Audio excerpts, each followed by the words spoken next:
Hey guys, hope everyone is doing better than me right now. I I've been trying to be consistent in regards to my posting, and I didn't get a chance to post yesterday because unfortunately I was in the hospital. And Yeah, so I was kind of a bit tied up. So today I'm here basically like in bed rest. Um, Recuperating from I caught an infection on my knee from a scalp that I obtained while rolling um, in jiu-jitsu. But that's what we call it in jiu-jitsu. Not I understand not everyone is into jiu-jitsu, so some of the terminology for like drilling and wrestling or grappling, we call it rolling. And But I was actually drilling. Yes, I was drilling, and then while being on my knees, I got a mat burn, but I actually didn't get it on my on the scalp of my mat burn. I was kind of worried because I thought maybe it could be staph infection, but whatever it was like a little pimple. Like it wasn't like a little pimple; it was like a little scalp, right? And so basically, what happened is on my last video, right before I went in to go do some sanding for some kitchen cabinets.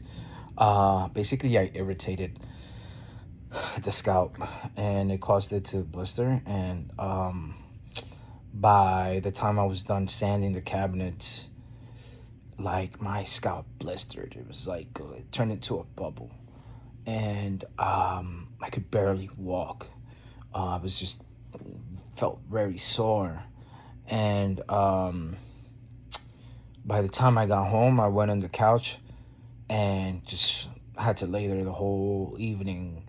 And I'm thinking like maybe I'll feel better by the next morning. And next morning came and I was still in pain. And that whole night I was just in pain throughout the whole night. Went to sleep like at 4ish, yeah, and just constant pain. So I took the initiative to go and go to the hospital and got some antibiotics. They opened up the blister and drained it. And so I've been home all day. And this made me think about a valuable lesson on how some businesses can't operate while the owner isn't involved. And that's why, things should be delegated. And it's funny because basically the only thing that hasn't been delegated in my company is the kitchen cabinet refinishing services. And so now I'm late with the kitchen cabinet, so I had to reach out to the client, let them know what happened, and they were understanding. They're great. So thank you, because that alleviated so much stress. But back to my point, it's imperative. And I know that a lot of us feel like if we delegate certain tasks to other people, they're not going to do it the right way. So you want to get things done right. There's saying like, if you want to get things done right, you got to do them yourself. Well, you can't always be there. And this is a key example of that. And I've been very hands-on with the kitchen cabinet refinishing. And I don't know if you guys have watched my previous videos, but I did it just to earn a little bit more money because we have some events coming up with her family. So I took on more jobs while my partner is managing other projects. But the thing is that when it comes to kitchen cabinet refinishing, our process is very detailed. And I did train someone in the past. I've spoken about this before. I did train someone in the past, but due to the fact that we weren't consistently landing cabinet jobs, he would be working 2 to 3 weeks and then 1 week off, or so it wasn't consistent. So I can understand why this person left, right? And they weren't very good at painting. They claimed they were painters, but you gotta be careful with that. A lot of people say they can paint, and you cannot paint. Not everyone can paint. I can't even paint that well sometimes. I'm reluctant about painting anything that's eggshell or satin. Reason being is that when the more gloss the paint has, the more imperfections you see. And what people tend to do, especially people that are inexperienced, they leave drips, they leave roller marks, and they think they're painting just fine. Well, no, for example, like the way I look at walls and paint jobs is very different to your average, you know, male or female Joe, whatever they call it, Jane Doe or Joe. Um, I notice those things, and a professional will notice those things. So some people say, "Oh, I can paint this and that." Maybe, I mean, maybe they may be able to paint, and they have a good hand for it, and they have experience with rolling, but not a lot of people think that they could just paint, and that is not the case. I mean, we spackle, we do drywall repair. When we spackle, you barely notice the patches. You know, we sand really well, and I take pride in our spackling, by the way. And some people will spackle and they don't sand, and they think they did great. Like, no, you did not. So yeah, so this was the case with this person. So it was hard to have him painting, because at one time he did do a painting job for us.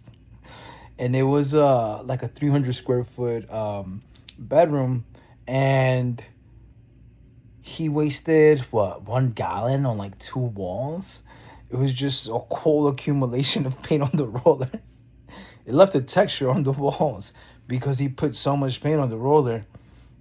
And I'm like, how did you waste almost 1 gallon on 2 walls? And it was because it was so heavy with paint.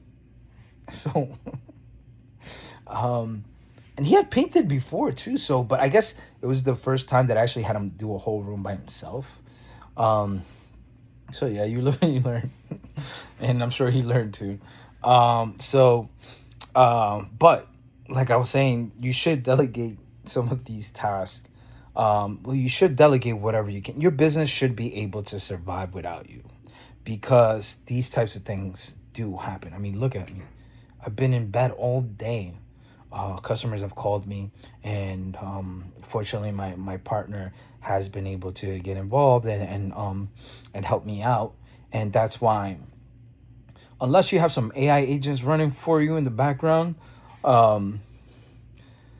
you know, you need to delegate as much as you can. And it's important to establish a business that can survive without you as soon as possible. And that's what I'm currently working on. And I know it's easier said than done, because this still affected my company, and this is something that I believe in.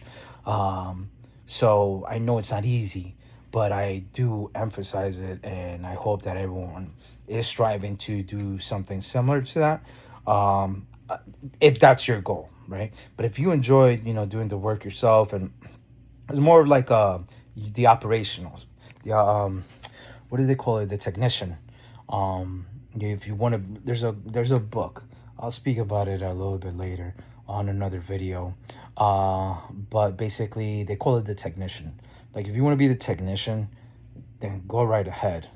But if you are looking to be an owner and create a company and scale, you have to delegate. You can't be the technician. You can't be, you know, you can't do everything. And this is a perfect example of that, because things do happen. And if you don't have that backup or those systems in place, it will affect you. So I just wanted to say hi and take the chance to speak on that subject, because I'm telling it as it is. You guys, I want you to experience my journey and see how it really is to be an entrepreneur. And this is as real as it gets. And I hope to share that experience with you all. And I hope that we can all learn together and, you know, make it together. And that's what I say in regards to being a part of a community of like-minded people. And take this chance to really just share my experience so that we can all learn. All right, guys. Thank you.